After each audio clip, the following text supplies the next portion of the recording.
Marabona, lo marcan dos, pisa la pelota Marabona, arranca por la derecha el genio del fútbol mundial.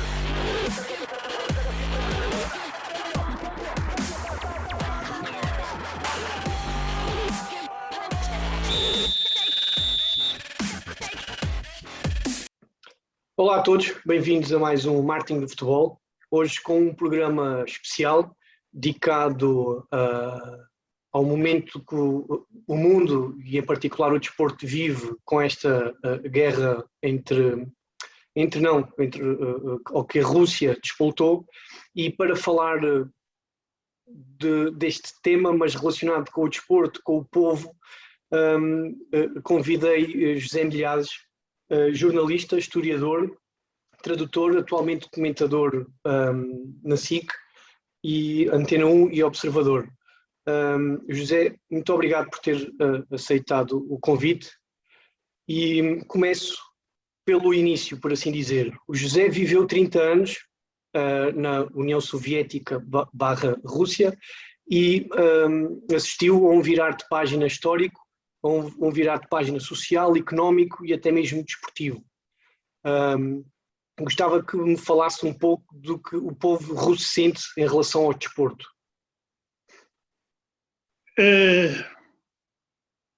O povo russo, tal como qualquer outro povo, gosta de desporto, uns mais, outros menos.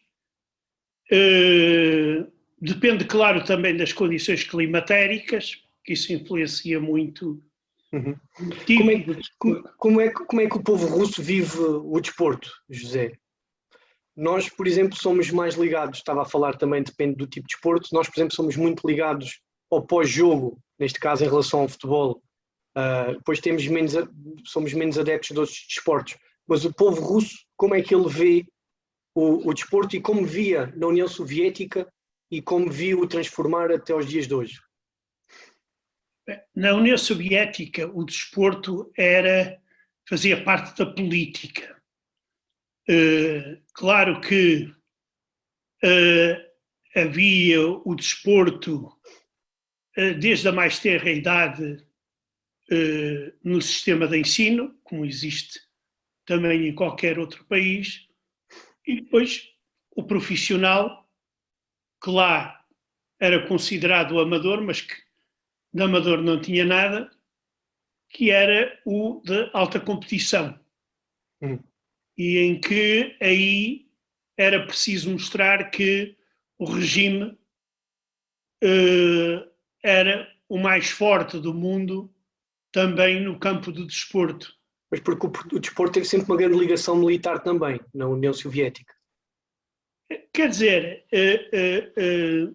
tem, no sentido em que, primeiro, há uma coisa curiosa que algumas equipas das mais emblemáticas estavam ligadas às Forças Armadas, outras ligadas à polícia e aos serviços secretos. Eram como que patronos dessas equipas.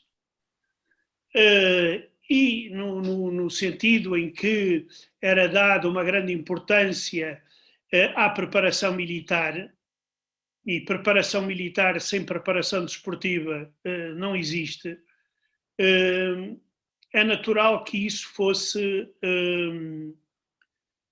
muito desenvolvido, esse sistema. E as pessoas aderiam ao desporto, mas, como acontece em qualquer país do mundo, os chamados espectadores de sofá eram mais do que os corredores ou os jogadores. Daí que, digamos, a forma como as pessoas encaram o futebol, ou encaravam, neste caso, na União Soviética e hoje na Rússia, digamos, relativamente normal. Só não é normal uma coisa que acontece em Portugal e que eu não vi acontecer noutro país comunista, nem não comunista no mundo, quer-se dar tanta atenção aos comentários Ao pós-jogo. pós-jogo. Quer dizer, até parece que o jogo que não terminou é mais importante a continuação do jogo do que o jogo em si. As discussões até chegarem à próxima segunda-feira ou ao próximo fim do outro jogo. Exato. Isso aqui, eu este fenómeno não via na Rússia.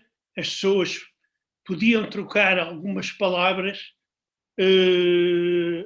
normalmente até disputas clubísticas. Exato, existe também a Clubite, José? Existe, claro. Existe, e agora também vê-se mesmo pelos vários clubes. Na União Soviética, como eu disse, havia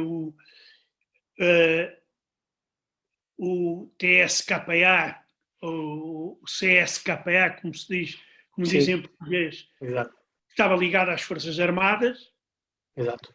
Tínhamos o Dinamo, que estava ligado à Polícia Civil e Secreta, e depois tínhamos o Spartak, que era a chamada, digamos, era a chamada equipa do povo. Do povo, que nasceu num bairro operário, não é? E não era só, era as pessoas que,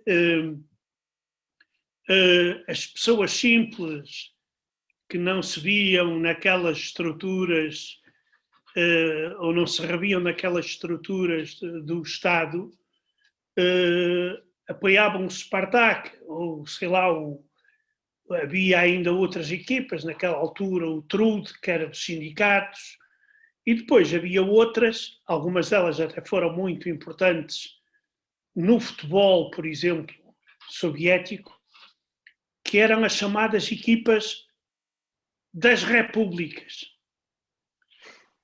Basta lembrar o Dinamo de Tbilisi, por exemplo, o Dinamo de Kiev. O Ararat da Arménia, que eram equipas que, acima de tudo, marcavam uma posição nacional. Mas distante do regime? Era distante do regime, essas equipas? Não era obrigatório. Não era obrigatório que fossem dissidentes ou não. Agora, era um símbolo de uma nação no sentido, por exemplo, a esmagadora maioria dos adeptos do Dinamo de Kiev, claro que eram ucranianos, embora existissem também apoiantes do Dinamo de Kiev noutras regiões, principalmente nos momentos áureos desta equipa, mas ela simbolizava, digamos, o futebol ucraniano. Claro que, quando se tratava de competições internacionais, a maioria das pessoas, claro, que passavam a apoiar aquela equipa como símbolo do seu país, país em geral. Uhum.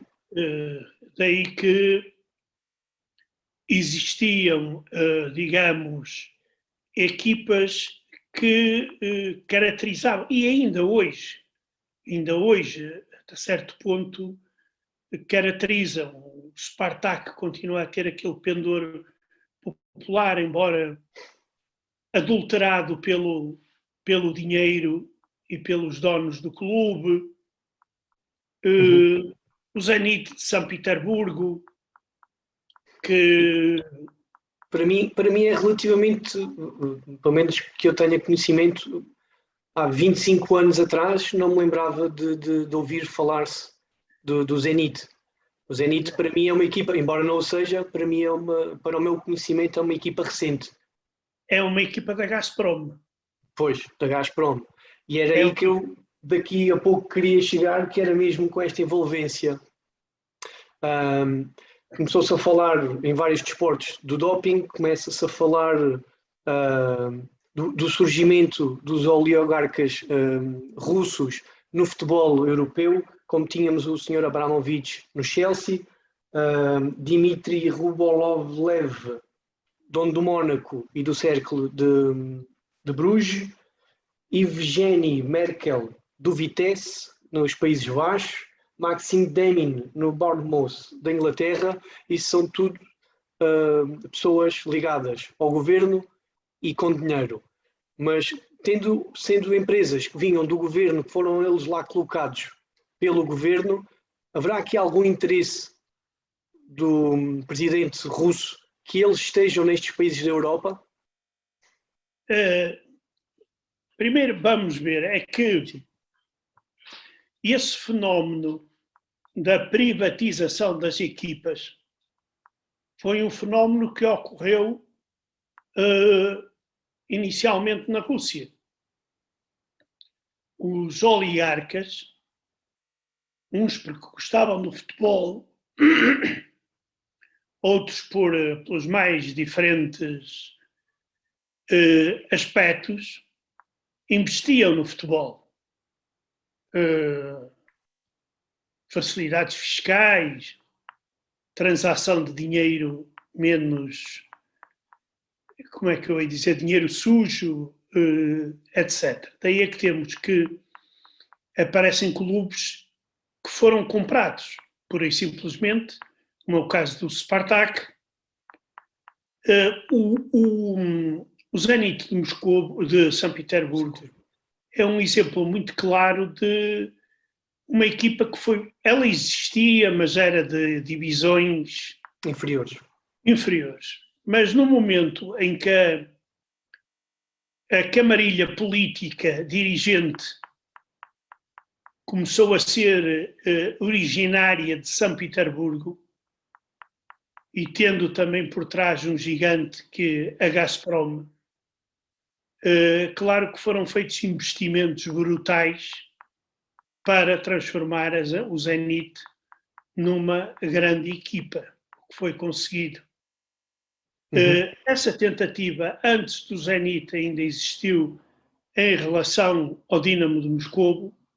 Basta lembrar, e aí os portugueses estiveram na origem desse processo no Dinamo de Moscovo, quando o dono começou a comprar portugueses em quantidades industriais, imaginando que com eles iria rapidamente ganhar, ter vitórias, o que não aconteceu.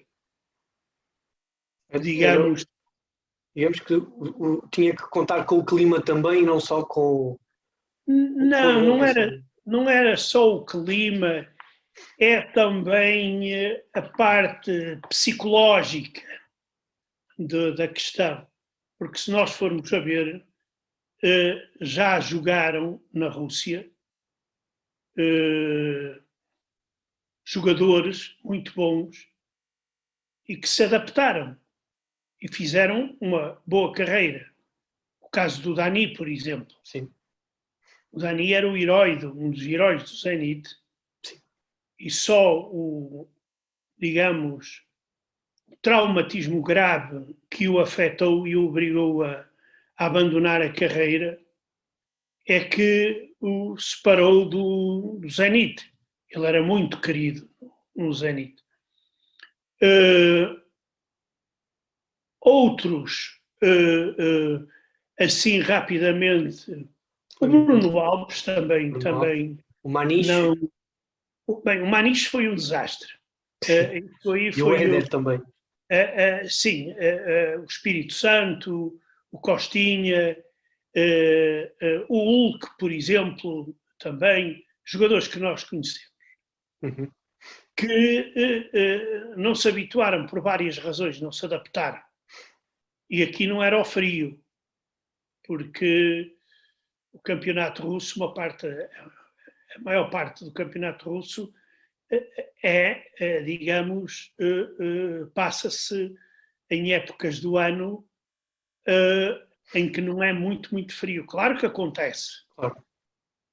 Mas se nós formos ver outros jogadores, e eles efetivamente conseguiram se impor. No caso dos portugueses, foram poucos, mas estrangeiros há alguns, bastantes. Agora, por causa da guerra, as coisas estão mais complicadas, porque a Rússia não pode participar em competições internacionais. Eu penso que era mais um estado psicológico, jogar na Rússia, jogar naquele ambiente, num ambiente desconhecido, muitas das vezes com falta de apoio de família, amigos, mas é o que eu digo, com muita força de vontade. Olha, por exemplo, estou-me agora a lembrar do meu parente distante, Luís Neto, que hoje joga no Sporting e que passou pelo Zenit e também fez uma boa carreira.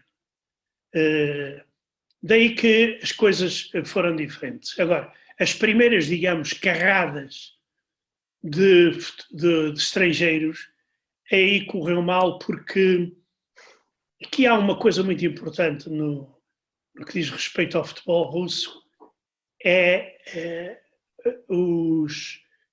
os donos que investem nos clubes querem tudo e rapidamente. Eu lembro-me de uma vez quando o Arthur Jorge foi treinar o CSKA de Moscovo e eu tive a oportunidade de o entrevistar e depois tivemos a conversar e ele dizia-me que precisava nos bons tempos para conseguir fazer uma boa equipa capaz de enfrentar. Falou-me uns aninhos, e eu disse uns aninhos. Eles não lhe davam 3 meses, e foi o que aconteceu. Exato. Não havia condições. Tem que ser para o imediato. O caso do Rui Vitória, agora recentemente no Spartak, que poderia dar bons frutos, não fosse a guerra na direção do Spartak.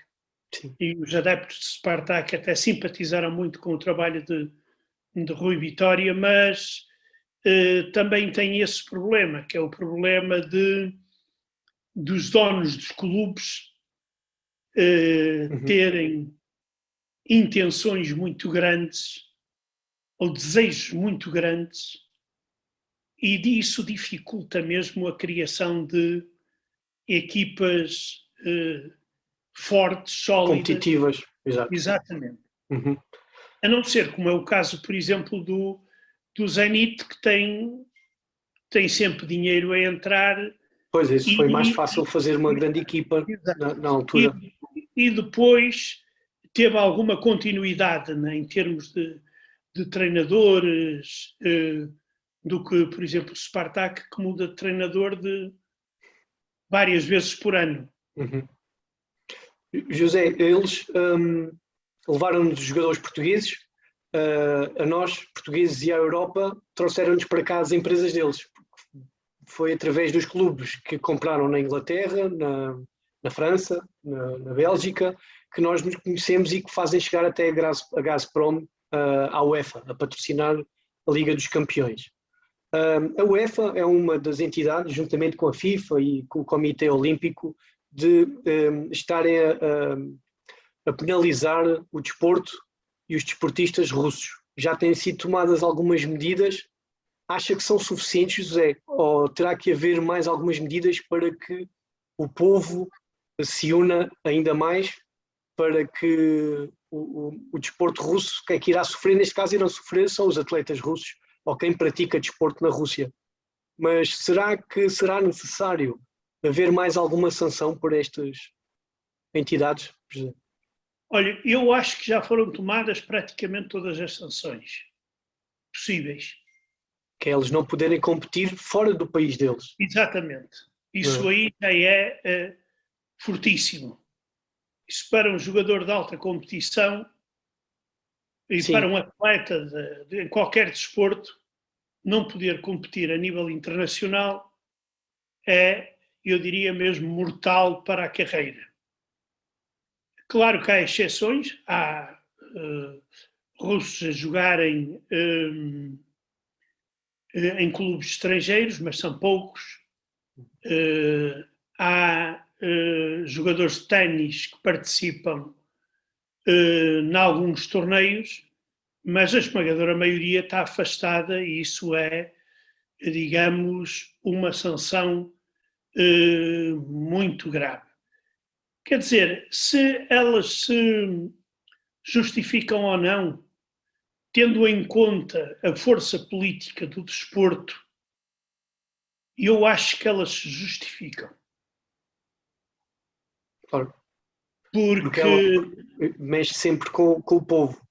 Tem dado tem tido alguma repercussão estas sanções? quer dizer, estas sanções são, claro, que deixam as pessoas indignadas e muitos adeptos do futebol descontentes, não só porque as suas equipas não jogam a nível europeu ou mundial, mas também porque não podem ver os jogos de futebol de outros exato. campeonatos. Exato. Não podem ver, sei lá, o Manchester City ou Pois. os clubes deles do coração, Chelsea, por exemplo, e daí que isso aí também entristece. Embora, como se costuma dizer, a pirataria praticamente resolve tudo hoje. Exato. É uma questão de mestria. Agora, quanto a esses clubes no Ocidente, alguns deles efetivamente acontecem isso para fazer movimentar dinheiro.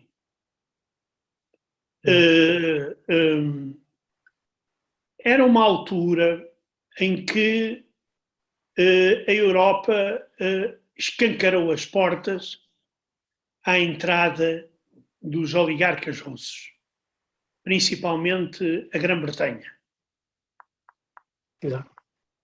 Mas não foi só no futebol. Sim, temos a Fórmula 1 também. Sim, era tudo que cheirasse a dinheiro. Exato. Venha a nós, venha por aí que não. E isto leva a situações complicadas, porque por vezes mata-se o espírito desportivo com este tipo de medidas. Eu sei que para alguns adeptos o principal é que a equipa dele ganha, o emblema dele ganha. Mas para outros, e ainda não são poucos, é importante a quem pertence esse emblema. Se esse emblema ainda pertence aos adeptos, ou se parcialmente aos adeptos, se ainda pertence à terra, e não há uma identificação. Exato. E não pertence lá a um senhor qualquer que muitas das vezes com um passado e um presente muito duvidoso, que chegou com muito dinheiro, comprou o clube e faz daquilo que ele quer e consegue até desenraizar o clube do próprio meio onde ele foi criado. José, para terminar em relação à Rússia, depois queria lhe fazer uma pergunta mais pessoal, depois se me permitir. O desporto, durante muitos anos, foi o porta-estandarte do presidente Putin. Agora, com estas sanções, não terá tanta visibilidade. Será que vai valer de alguma coisa? Olha, o porta-estandarte, o desporto como porta-estandarte, já não é só de Putin. Foi também da União Soviética e é, digamos, uma faceta importante dos regimes autoritários. Agora, existem outros estandartes E um deles é a guerra na Ucrânia. Primeiro, o futebol na Rússia continua com o seu campeonato interno, embora mais fraco. Alguns jogadores decidiram abandonar o país. Nós também devemos aqui lembrar que, além de futebol, existe o hóquei no gelo, que também vai sofrendo problemas idênticos, mas aqui o estandarte passa a ser outro, passa a ser a propaganda da vitoriosa, entre aspas, ofensiva russa. E aí o desporto passa para segundo plano, neste caso. Segundo ou terceiro. Claro que se a Rússia participasse nas competições internacionais, isto iria criar problemas políticos graves. Teríamos que até adaptar ou alterar calendários para que, por exemplo, a Rússia não jogasse com a Polónia ou com a Ucrânia. Com a Ucrânia. E se calhar também com a Polónia. E se calhar também, sei lá, com a Letónia, Lituânia, Estónia e outros países que têm problemas. E aí adulterávamos já o aspecto. Além de que poderíamos assistir a poucas vergonhas como aquela que aconteceu há pouco tempo na Turquia com a equipa de Jorge Jesus. Pois, exatamente. Cujos adeptos se comportaram de uma forma mal, eu não diria mal criada, diria pior ainda. Acho que foi inconsciente até. Mas há uma coisa, isto eu digo ironicamente, com ironia, isto é um bom aviso para as equipas portuguesas poderem vir a enfrentar o Dinamo de Kiev. Uma delas parece que é o Benfica. Que poderá, sim. Pois, é que não comecem a gritar nas bancadas Putin, Putin, porque senão podem ter o azar de, ou melhor, não irão contribuir certamente para o bom ambiente num jogo. Claro. É um país que está a ser invadido. E claro que cada vitória do Dinamo de Kiev nas competições internacionais é para os ucranianos um motivo de orgulho. Claro. Principalmente em casos como este com os turcos. Isto aqui de forma completamente o sentido desportivo. É mais do que desporto, não é? Exato, isso já vai muito além do não tem nada, eu diria que não tem nada a ver com o desporto.